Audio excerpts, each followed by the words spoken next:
자, 이제 오늘 말씀을 전하겠습니다.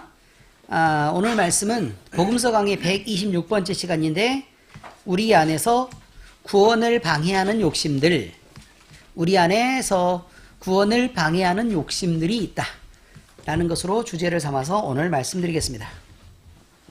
예수님은 완전한 하나님이시면서 사람의 몸을 입고 이 땅에 그리스도로 구원자로 오신 이후에 공생애를 사셨습니다. 그리고 그동안 병자를 치유하시기도 하셨고 귀신을 쫓아내기도 했고 또 천국 복음을 전파하기도 하셨습니다.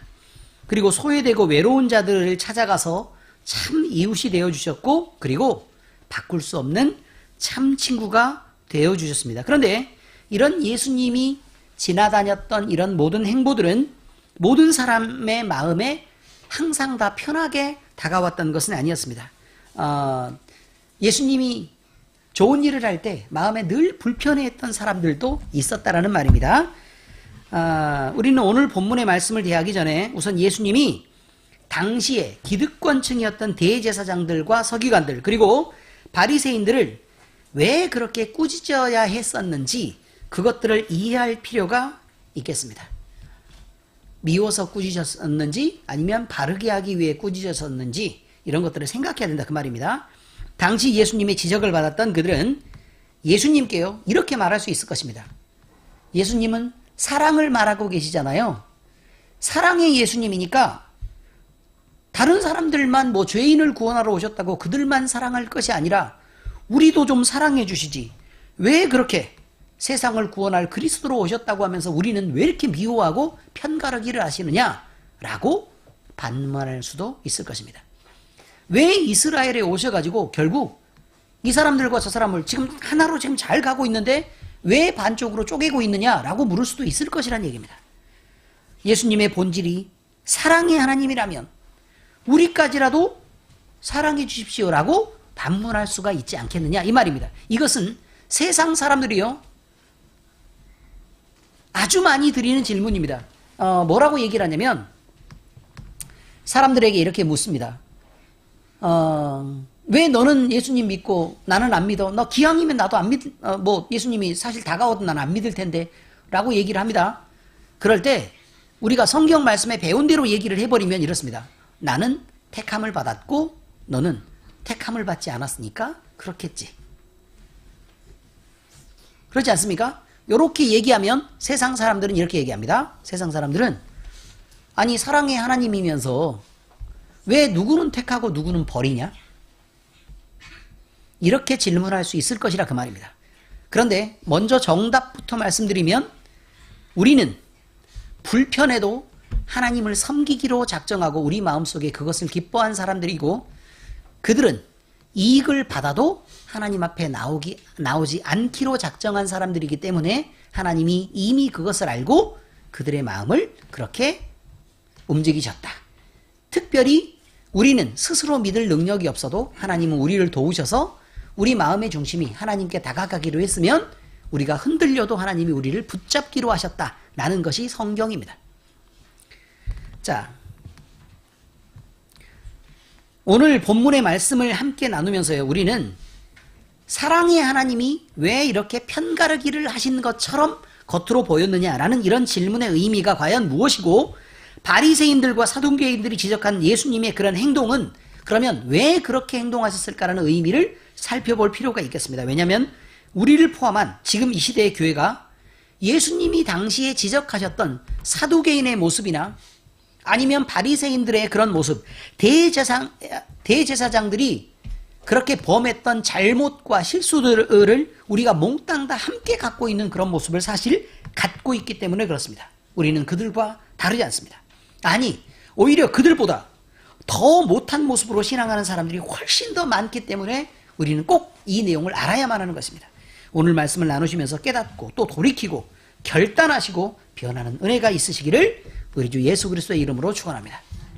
자, 성경 말씀에 대한 내용 설명입니다. 성경에 보면 사두개인들과 바리새인들이 예수님을 받아들이지 않았을 뿐만 아니라 그를 미워하고 배척하여 잡아 죽일 궁리를 하고 있었다고 성경은 기록합니다. 그런데 우리가 알아야 할 것은 예수님이 기득권을 갖고 세상에서 힘을 휘두르던 그들의 편을 들어서 함께 그들에게 동조하지 않았을 뿐이지 메시아로 온 예수님이 그들을 미워했던 것은 아니라는 것을 우리가 성경에서 찾아볼 수 있습니다. 미워하는 것처럼 보일 수 있겠죠. 그들이 느끼기에.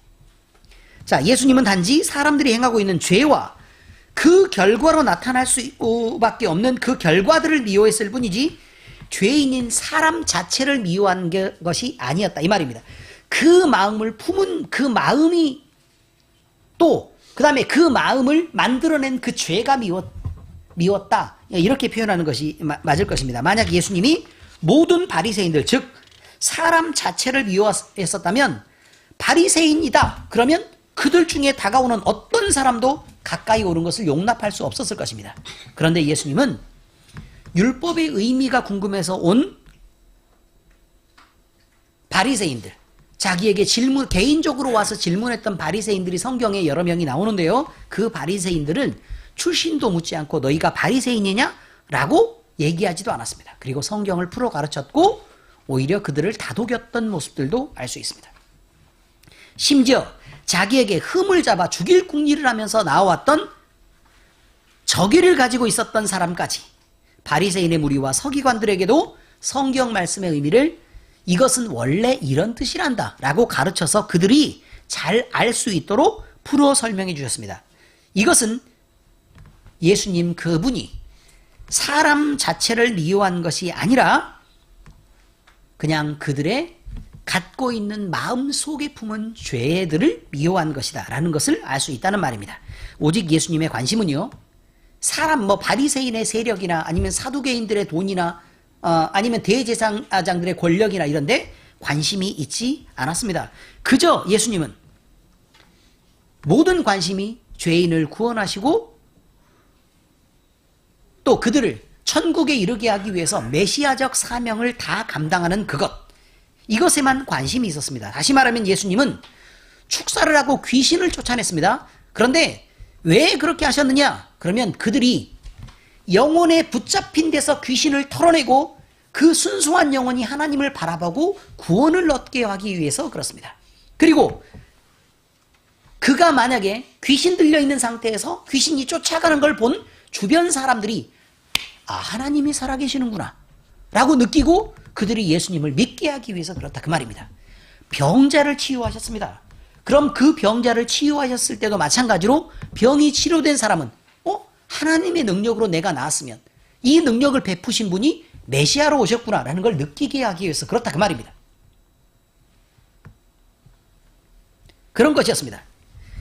또 천국 복음의 말씀을 전하고 있었습니다. 그런데 그 천국 복음의 말씀도 무지해서 하나님의 뜻도 모르고 또 하나님의 율법을 잘못 해석하고 지금까지 잘못 배워온 사람들을 돌이켜서 하나님의 뜻을 바로 알고 그들이 천국에 가까이 이르게 하도록, 다시 말해서 구원을 얻게 하도록 하기 위한 그런 목적으로 예수님이 오셨다는 것입니다. 그리고 그 일 외에는 관심이 없었습니다. 그는 관심이 자기가 그리스도다라는 것을 말하기 위해서 일하고 계셨습니다. 자, 다음 말씀은요, 겟세마네 동산에서 예수님이 하신 기도의 내용의 일부입니다. 그 기도의 내용을 보면 우리가 예수님이 무엇을 위해서 하나님 앞에 간구하고 있는지가 보입니다. 자, 겟세마네 동산이니까 예수님이 죽기 직전에 하나님 앞에 고통스러운 기도를 드리던 그런 내용입니다. 자, 요한복음 17장 21절에 23절 읽어드리겠습니다.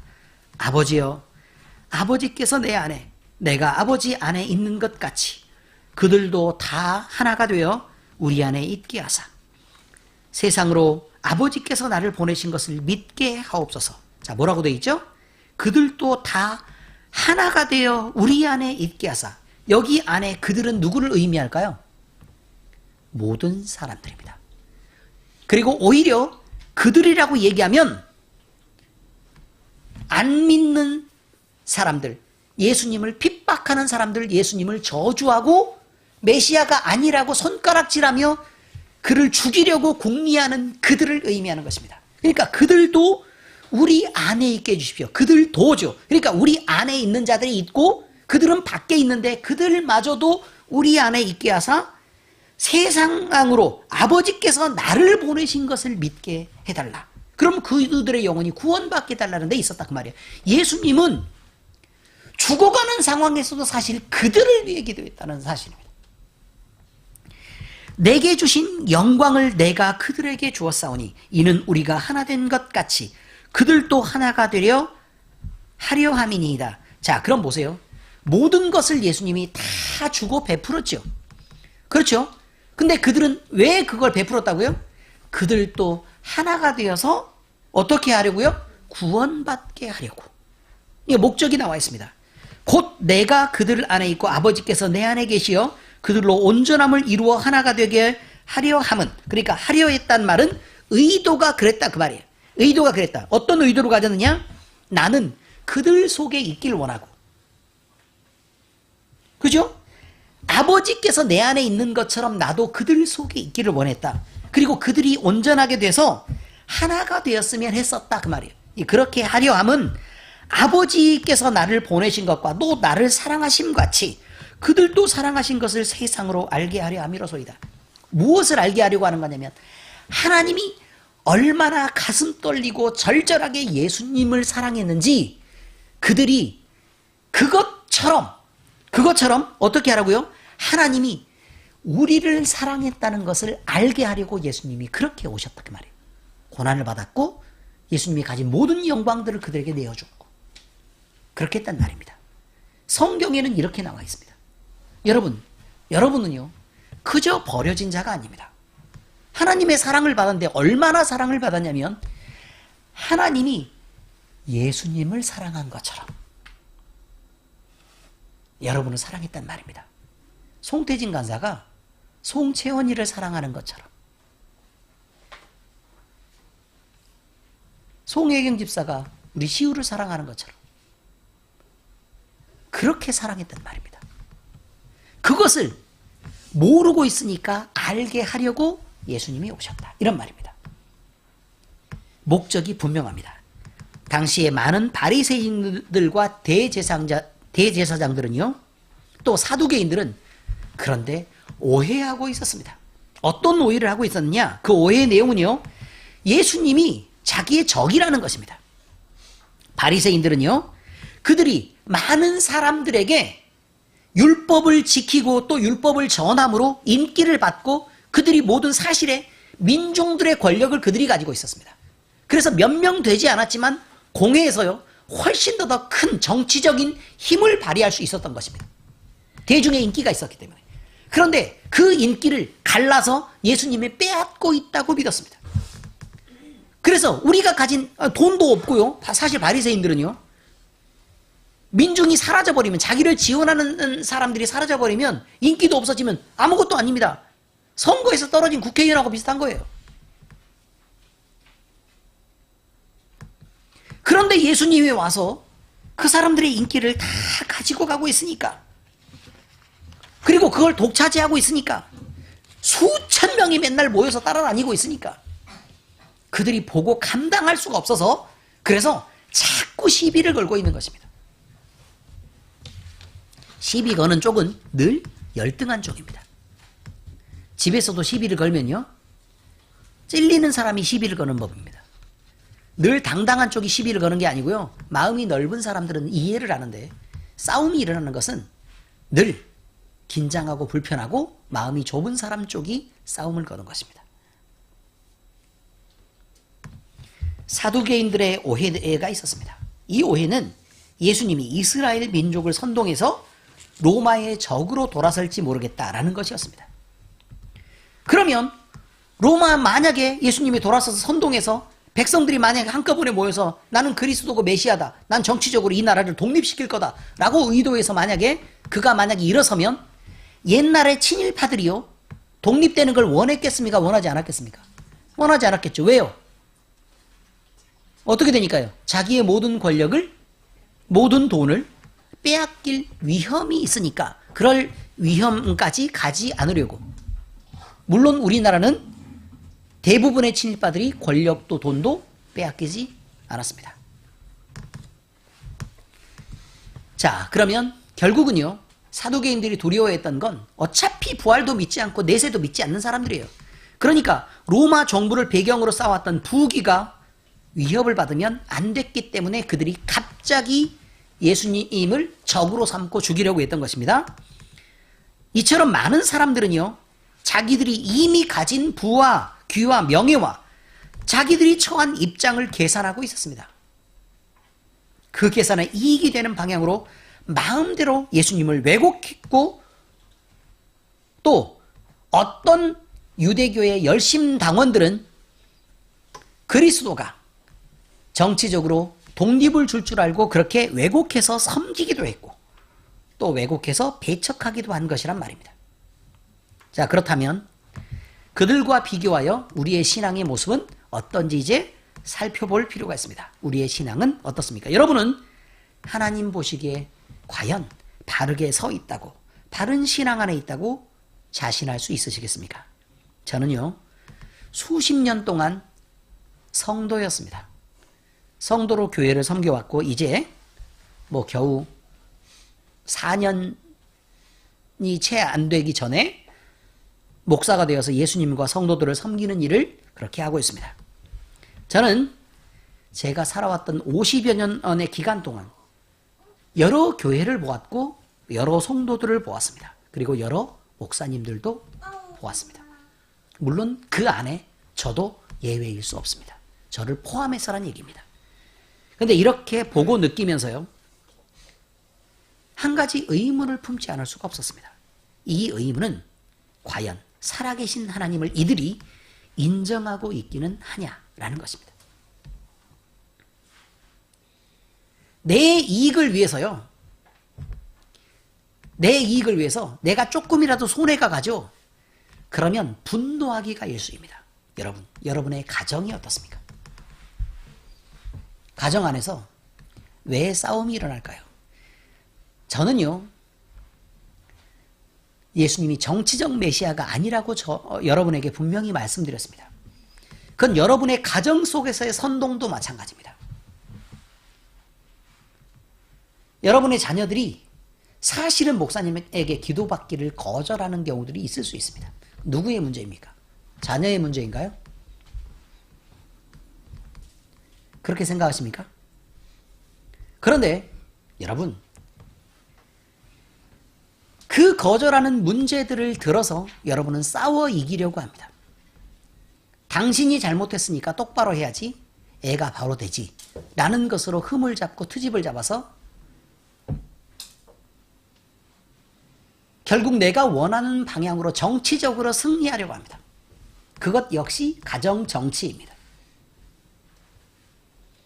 양보하지 않고 져주지 않는 신앙은 예수님이 그리스도로 오신 것에 대한 착각입니다. 예수님은 여러분을 어떻게 구원하시기를 원하시느냐? 여러분 모두가 각자의 위치에서 양보하고 지기를 원합니다. 그리고 여러분은 여러분이 가진 힘을 동원하고 정치적인 능력을 동원해서 여러분이 승리하기를 원하는 게 아니라, 여러분이 지고 어쩔 수 없이 내가 내 방법을 쓸 수가 없기 때문에 하나님께 기도하기를 원하는 것입니다. 그러면 하나님이 그 문제를 해결해 주시겠다고 말하는 것입니다. 여러분이 분노하고 덤비는 이유는요, 하나님을 믿지 않기 때문에 그렇습니다. 내가 뭐라도 바꿔야 되는 민감한 상황 속에 처해 있고, 내가 그것들을 뒤바꾸지 않으면, 내가 저 사람을 때려잡지 않으면 뭔가 이 가정의 문제가 해결될 것 같지 않아서 그렇습니다. 그것은 신앙이 없는 것입니다. 여러분은 여러분이 꼭 바꿔야 되는 그런 상황을 만나더라도 반드시 져야 합니다. 그리고 나서 섬기고 진심으로 그를 사랑해야 합니다. 그러면 이긴 사람이 부끄럽습니다. 항상 이기는 것으로 길들여지는 게 아닙니다. 언젠가 부끄럽습니다. 그리고 사랑으로 섬겨왔던 일에 대해서 인격적인 복종을 하게 됩니다. 하나님은 그것을 원하는 것입니다. 한 번 싸움에서 이기기를 바라는 게 아니라 완벽한 승리를 여러분에게 주시려고 하나님이 일하시겠다고 얘기하는 것입니다. 여러분은 잠깐의 싸움을 이길 수 있습니다. 그러나 대부분의 싸움을 지게 됩니다. 여러분이 지금까지 신앙했던 모습을 한번 살펴볼 필요가 있습니다. 우리는 그런 것을 잊으면 안 되죠. 지금요, 저는 그런 생각이 듭니다. 목사님이 요즘 들어서 참 기도를 잘 안 해줍니다. 물론 저는 많은 기도를 하고는 있습니다. 체력이 바닥날 만큼. 많은 기도를 하고는 있지만, 그런데 어떤 분들은 기도를 못 받는 분들이 있다 그 말입니다. 그럼 다시 묻겠습니다.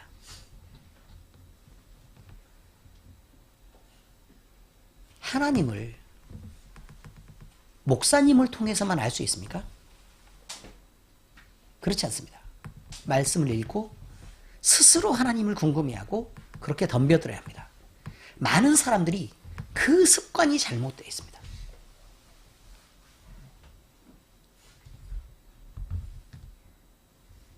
자기를 돌아보시란 말입니다. 여러분, 가장 큰 은혜를 받은 사람이 누구입니까? 우리 교회 전체를 볼 때 남들도 많이 은혜를 받았죠. 가장 많은 상담을 했던 사람이 누구입니까? 가장 많이 손을 얹었던 사람이 누구입니까? 가장 많은 사랑을 받았고 가장 많은 관심을 받았고 가장 많은 충고를 들었던 사람이 누구입니까? 바로 여러분들입니다. 끊임없이 바꾸려고 노력했고 여러분 아래에서 끊임없이 섬겨왔습니다. 근데요, 그렇게 아무리 섬겨도 언젠가 한번 잠깐 기분이 나쁘죠? 그러면 여러분은 용서를 못합니다. 용서받은 사람이 용서를 못하고 예수님의 몸값으로, 목숨값으로 구원받은 사람들이 그 목숨을 무가치하고 무의미하게 합니다. 어떻게 이것이 신앙입니까?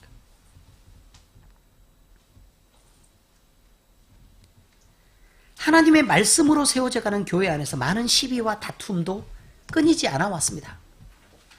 이런 것들은 하나님의 말씀에 근거해서 바로 세우면 될 길인데 네가 옳았느니 내가 옳았느니로 싸움을 합니다. 이런 주장을 하는 모습은 흡사 하나님이 없는 세상 같단 말입니다. 또한 직분을 가진 많은 교회의 어른들은 목사와 장로와 안수집사와 권사와 집사들이 말이죠. 신앙의 모범을 보이기보다는 영향력을 행사하려고 하는 교회 정치의 권력자들의 모습을 갖고 있었습니다. 우리 교회도 특별한 예외일 거라고 생각하십니까? 그렇지 않습니다. 여러분이 정말 여러분 자신이 스스로 높아지를 포기하지 않는 이상, 여러분의 말이 우리 교회 안에서 또는 많은 사람 앞에서 힘이 써지고 여러분의 말이 선택되기를 원하는 그런 이상, 내가 반드시 옳아도 남이 이겼으면 좋겠다라고 여러분이 믿지 않는 이상, 내가 옳지만 그가 한 실수를 섬겨주려고 하는 그런 마음이 없는 이상 우리 교회는 정상적인 교회가 아닙니다. 부패하고 타락한 교회입니다.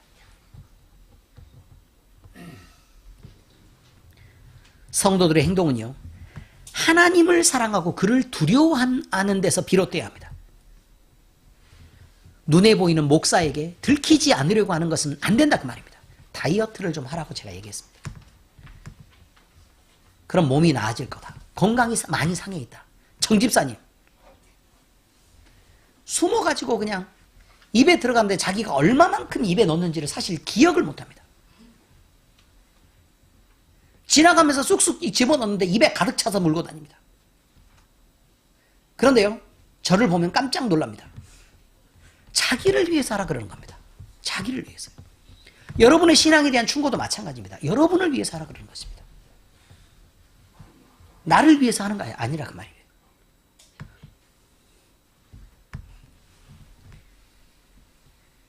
그런데 우리 교회의 모습은 하나님을 사랑하고 두려워해서라기보다 눈에 보이는 목사를 두려워하고 무서워하는 것이 훨씬 더 많은 것처럼 보여집니다. 잘못된 신앙입니다. 그 한 예로 성경 말씀으로 권면을 합니다. 그 말씀을 받은 성도들은 말씀으로 권면하잖아요. 그러면 그 말씀을 잡고 하나님 앞에서 내가 잘못됐구나. 그럼 하나님 앞에 회개하고 돌이켜야 되잖아요. 그런데요, 그냥 명랑하게 다니다가 제 얼굴을 보고 제 눈만 보면 눈을 피합니다. 그리고 눈치를 봅니다. 문제에 관한 지적을 받으면 목사는 하나님 앞에서 바로 서라고 말씀을 전하는 거 아닙니까? 왜 제 눈치를 보십니까? 여러분과 하나님 사이의 일에 대해서 여러분이 깨닫지 못해서 얘기해 주는 건데. 우리가 하나님 앞에서만 바로 서고 신앙 안에서 여러분 자신이 회복되었다면 사람들이 가진 시선은 그다지 중요한 게 아닙니다. 여러분 자신이 하나님 앞에서 너무너무 기쁨과 즐거움과 행복 속에 있을 것이기 때문에 사람들이 가지는 시선 따위는 전혀 중요하지 않은 것이 됩니다. 그런데 눈치를 보는 것은 왜 눈치를 보겠습니까? 하기 싫기 때문에 그렇습니다. 하나님의 말씀을 따라 살고 싶지 않아서 그렇습니다. 목사는 여러분 하나님이 아닙니다. 저도 신앙 안에서 연약한 한 사람의 신앙일 뿐입니다. 여기 중요한 형용사가 하나 등장했습니다. 연약한. 저를 근육괴물이라고 얘기하고 목사니까 저 독한 인간 이렇게 생각할지 모르나 연약합니다. 저도요. 누가 막 잔소리하고 그러잖아요. 마음의 상처를 입고 충격을 굉장히 많이 받습니다. 막 부들부들 떨립니다.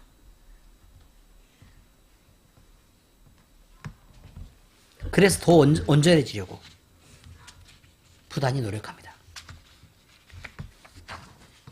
우리는 사람 때문이 아니라 그 사람이 하나님을 바라보고 바로 설 수 있도록 도와줘야 합니다. 돕는 배필은 내가 나서서 그 사람을 돕는다는 뜻이 아니라 돕는 배필은 그가 하나님 앞에 설 수 있도록 도와준다는 뜻입니다. 돕는 배필의 뜻이 뭐라고요? 네, 그럴 줄 알았어요. 그럴 줄 알았어요. 짧은 한 줄을 외우지 못했어. 돕는 배필이란 그가 바로 서도록 내가 돕는다는 뜻이 아니고 그가 하나님 앞에서 바로 설 수 있도록 그를 돕는다는 뜻입니다. 하나님이 그를 고치도록 돕는다고요. 하나님이 그를 만지시도록 돕는다고. 하나님이 그 마음에 계시도록 돕는단 말입니다. 그러니 내가 잔소리하는 것으로 그 사람을 바꿀 수 있지가 않다 그 말입니다. 그것은 사탄의 방법입니다.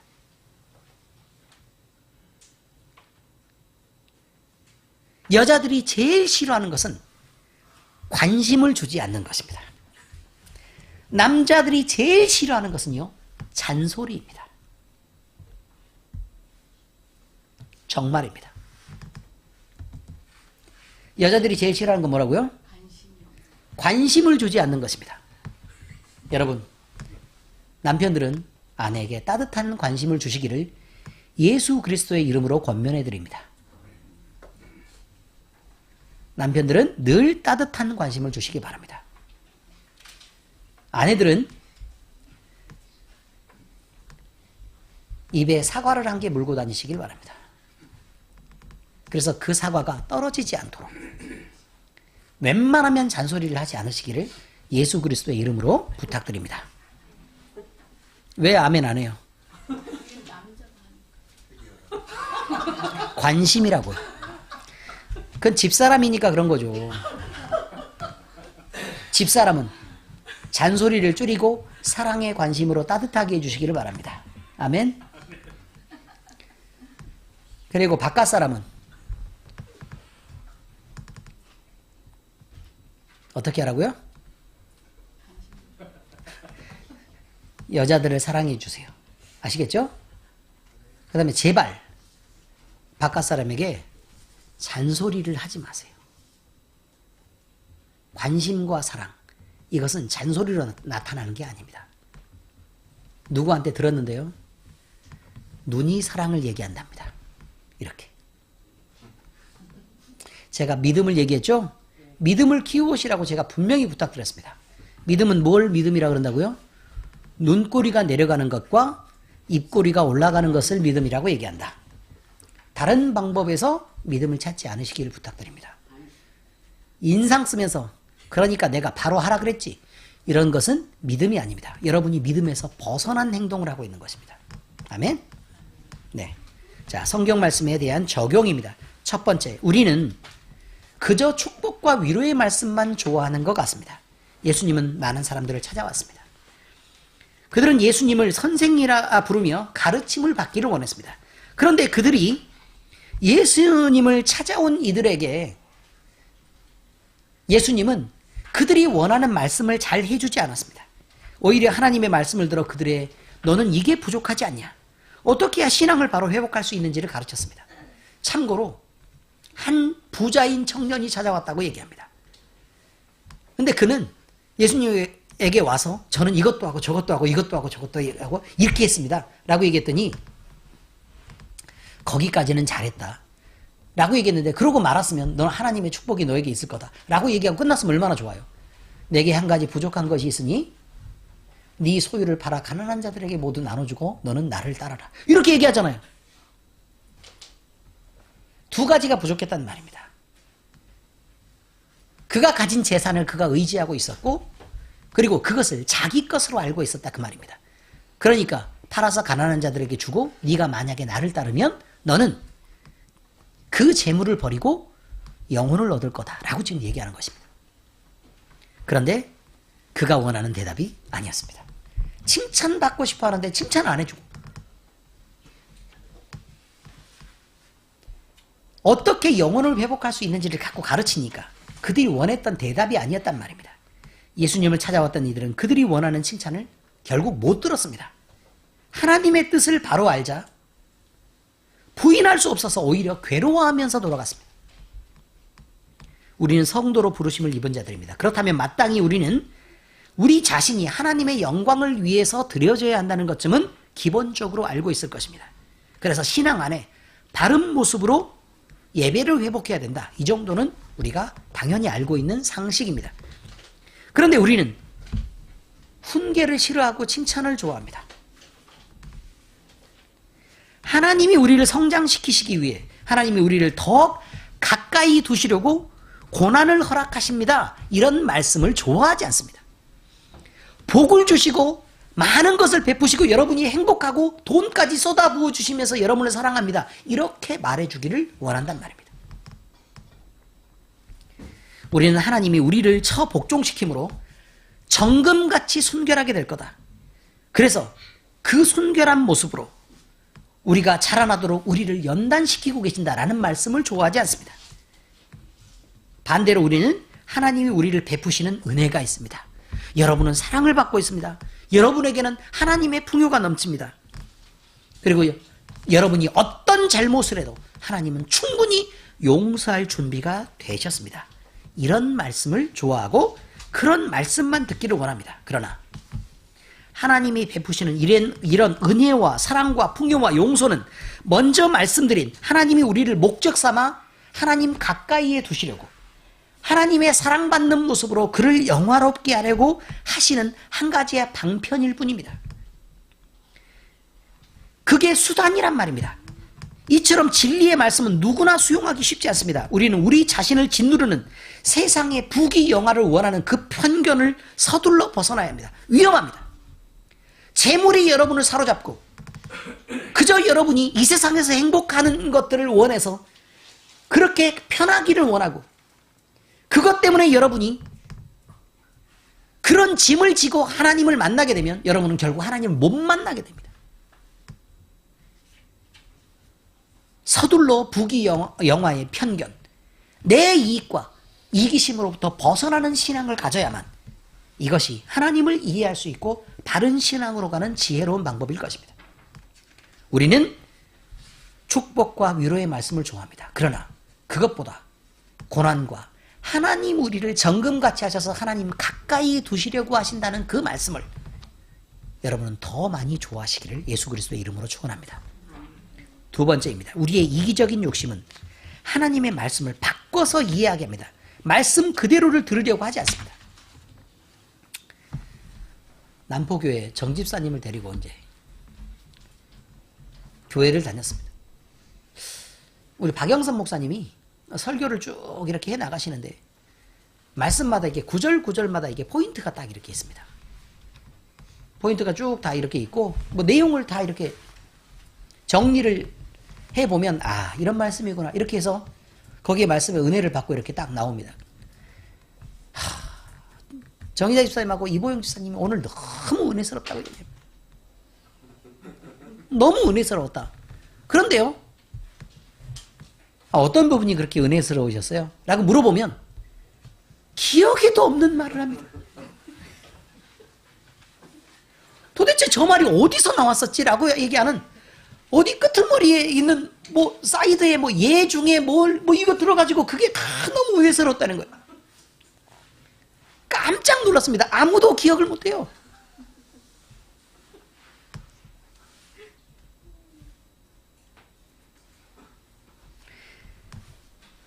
여러분, 왜 그럴까요?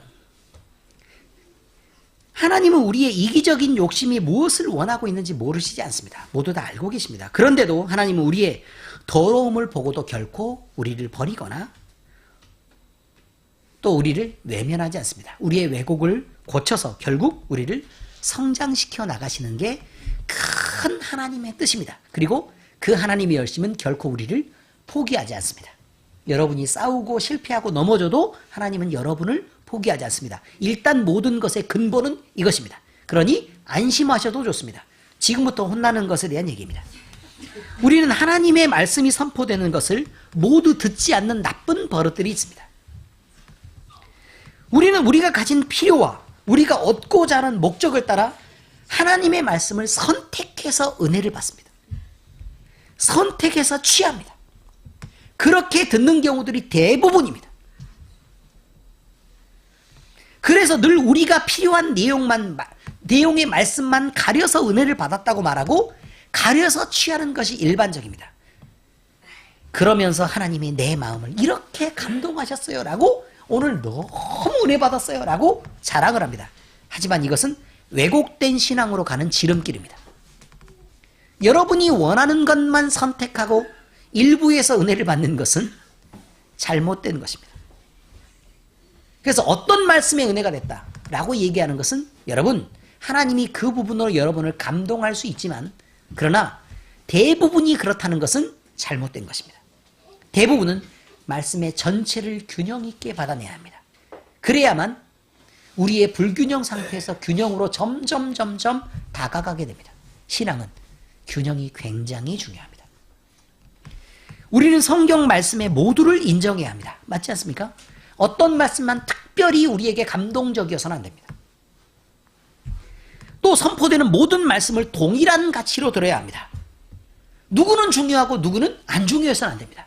그리고 일부를 지키고 살아야 되는 것이 아니라 전체를 지키고 사는 것입니다.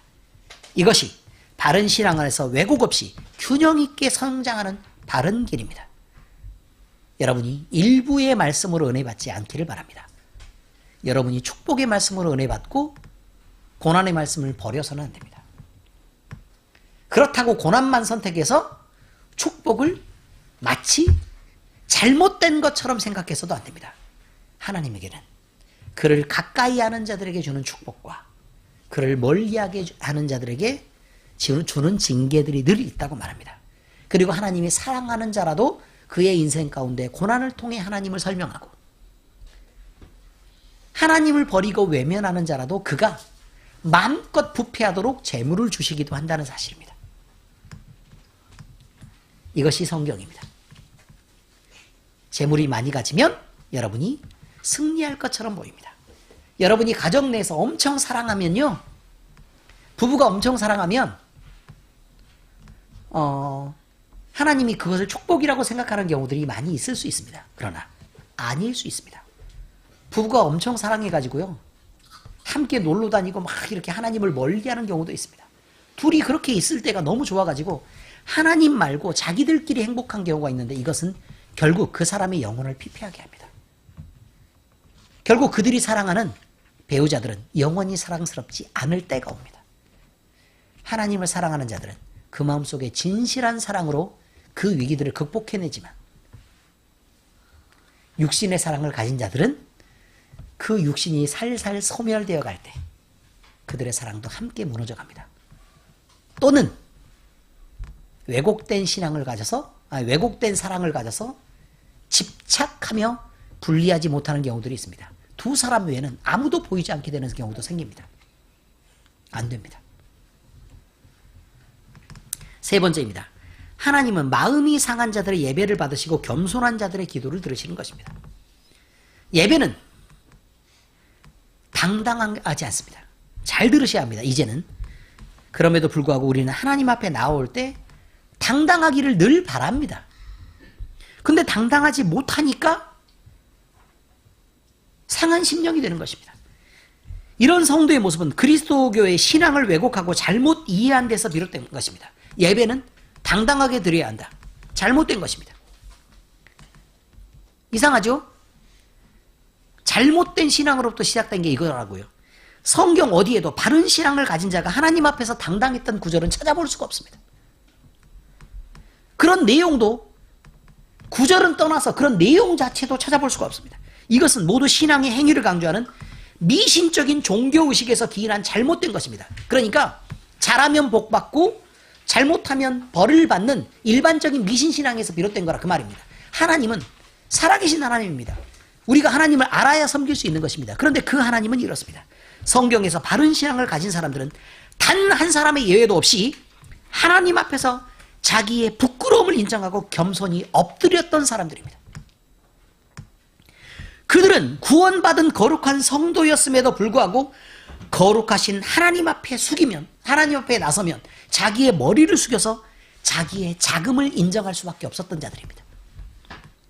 자기의 신앙을 자랑하며 고개를 뻣뻣이 들고 당당하게 하나님을 바라보지 않았다는 말입니다. 바리새인들은 그렇게 왔습니다. 우리는 저 세리와 같지 않음을 감사합니다.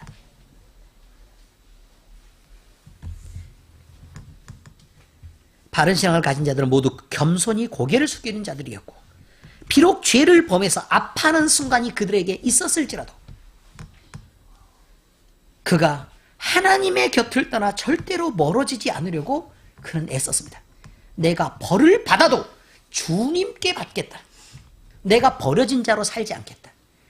세상의 죄가 나를 지금은 한 번 무너뜨렸으나 내가 결국 그 죄 속에 살지 않겠다. 라는 결단이 있었습니다. 모세는 살인을 했습니다. 그러나 그는 하나님 앞에서 하나님의 위대한 종으로 쓰였습니다. 그가 위대하다는 것은요, 많은 사람들이 추앙했다는 뜻이 아니고 하나님이 그의 온유함을 인정했던 데서 기인한 것입니다.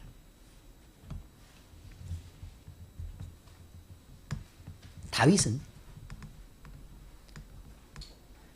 우리아를 살인 교사에서 죽이고 그의 아내를 취했습니다. 그래서 하나님 앞에 징계를 받고 엎드렸던 순간이 있습니다. 그런데 선지자가 그를 지적하자 다윗은 변명하거나 부인하지 않았습니다. 하나님 앞에 엎드렸습니다. 그리고 은혜를 구했습니다. 그와 바세바 사이에서 낳은 자식이 아파서 생명이 경각에 달렸을 때 그는 금식하면서 하나님 앞에 엎드렸습니다. 용서해달라고. 내가 분명히 지은 죄지만 아이에게까지 크게 미치지 않게 해달라고 기도했던 것입니다. 그런데 하나님이 그를 데려가시자 하나님이 그에게 베푸셨던 것, 그것이 징계가 되었던, 칭찬이 되었던 기쁜 마음으로 수용할 줄 알았습니다. 그래서 자식을 위해 금식하면서 울지 않았습니다.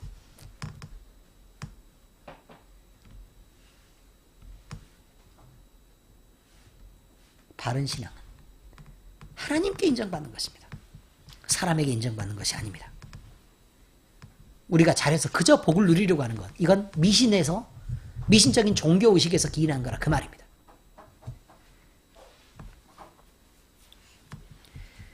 늘 상한 마음으로 주께 나와 용서를 비는 자, 자기들의 잘못된 행동이 얼마든지 있지만 그 행동을 고쳐낸 후라도 결국 용서하신 그 은혜를 잊지 않고 늘 그때를 생각하며 그 부끄러움을 잊지 않고 살려고 하는 자들이 바른 신앙을 가진 자들입니다. 그래서 그들은 하나님 앞에 부끄러움 가운데 상한 심령으로 예배할 수 있게 되었고, 그래서 그들의 인생이 온전히 하나님으로 가득 채워질 수 있었습니다. 우리 그리스도인들은 성도라는 이름이 가진 하나님 아버지의 가슴 아픈 용서와 배려를 잊지 않아야 합니다. 여러분을 성도로 만들기 위해 하나님은 가슴 아프게 여러분을 용서하셨고 여러분을 배려했습니다. 예수님의 말씀처럼 여러분은 특별한 사랑을 받은 것입니다. 예수님처럼 사랑하는 것을 알게 하기 위해서 예수님을 보내셨다는 것입니다. 성도를 만드시려고, 여러분을 구원하시려고 하나님의 아들인 예수님이 죽었습니다. 그 목숨값으로 여러분은 살림을 입었습니다. 하나님의 영광을 위해 성도는 이 예수 그리스도라는 거룩한 이름 앞에 겸손히 머리 숙이는 자가 되어야 되는 것을 잊지 않아야 합니다. 여러분은 죄인이었을 때 가슴 아프게 용서받았던 것을 모든 예배 속에서 기억해야 합니다. 다른 사람과 대화를 할 때도 여러분이 용서받은 자라는 사실을 잊으면 안 됩니다. 여러분 속에 부끄러움이 있었던 것을 잊으면 안 된다 그 말입니다. 여러분 속에 죄의 소욕이 있었고 늘 귀신이 원하는 대로 재물과 권력과 부귀를 탐하고 여러분들이 가고 있었던 사람들인 것을 잊으면 안 됩니다. 성도는 내 이익을 위해서 신앙하는 사람이 아닙니다. 우리는 이미 죽었습니다. 우리는 하나님의 영광을 위해 거룩한 성도로 구별되어 자라가야 합니다. 우리는 예수 그리스도의 이름이 주는 가치를 결코 가볍게 여기거나 잊어버리지 말아야 합니다. 이것이 성도의 태도입니다. 그 이름을 위해 사는 것, 이것이 성도의 인생이고 그렇게 살고자 하는 것, 이것이 성도의 결단이라는 것을 잊으면 안 됩니다. 예수 그리스도라는 그 거룩한 이름이 우리의 인생 가운데 가득 채워지고 우리에게 영원한 영광으로 이어지기를 살아계신 예수 그리스도의 이름으로 축원합니다. 기도하겠습니다. 하나님 아버지, 오늘 우리 예배를 받으시고 말씀으로 우리를 가르쳐 깨닫는 은혜를 주시니 감사합니다.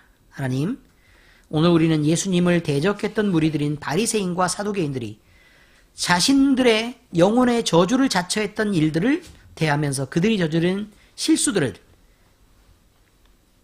자기 욕심에 미울려 미혹되었음을 우리는 알게 되었습니다.